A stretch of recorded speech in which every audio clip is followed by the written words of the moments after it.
A special thank you to each of our subscribers who make this channel possible. Here's today's story. In a shocking display that has sparked widespread condemnation, Australian Senator Pauline Hanson entered the Senate chamber wearing a burqa on Monday, igniting a fierce debate about racism, religious freedom, and national security. The leader of the far-right One Nation Party, Hanson has long been an outspoken critic of Islam and has campaigned for a national ban on burqas and other full-face coverings. Her actions on Monday came just minutes after her colleagues blocked her from introducing a bill aimed at banning such garments in public, a move she has been advocating for years.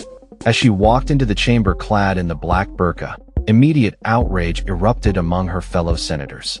Larissa Waters, the Australian Greens leader in the Senate, described the stunt as the middle finger to people of faith, emphasizing that it was not only disrespectful but also deeply racist.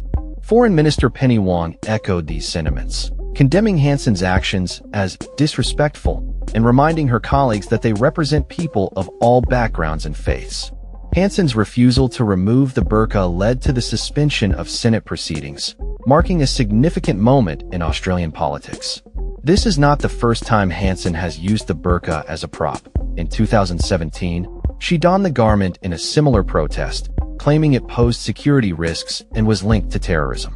Following Monday's incident, she took to social media to defend her actions, stating that if the parliament would not ban the burqa, she would wear it to highlight what she perceives as a threat to national security and the treatment of women. Critics have pointed out that Hanson's actions are part of a broader pattern of Islamophobia and racism that has been gaining traction in Australian politics. Marine Faruqi, the first Muslim woman elected to the Australian Senate, condemned Hanson's display as blatant racism, arguing that it should have no place in the legislative chamber. Independent Senator Fatima Payman, also a Muslim, called the stunt disgraceful and accused Hanson of disrespecting Muslim Australians.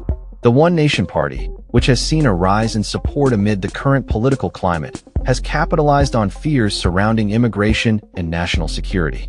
Recent polls indicate that the party's support among the public has reached a record 18%, highlighting a growing acceptance of far-right ideologies in Australia. This shift comes as the country grapples with persistent issues of Islamophobia, as noted by a government envoy in September.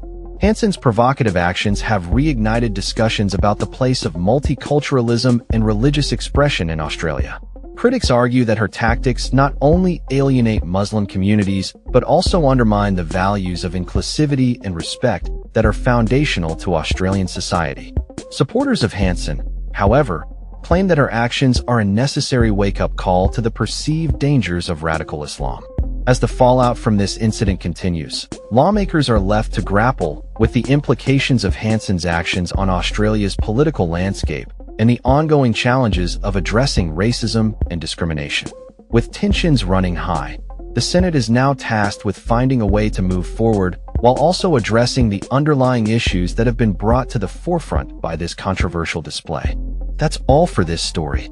We upload videos every day covering many different subjects, so hit that subscribe button to stay informed. Thanks for watching.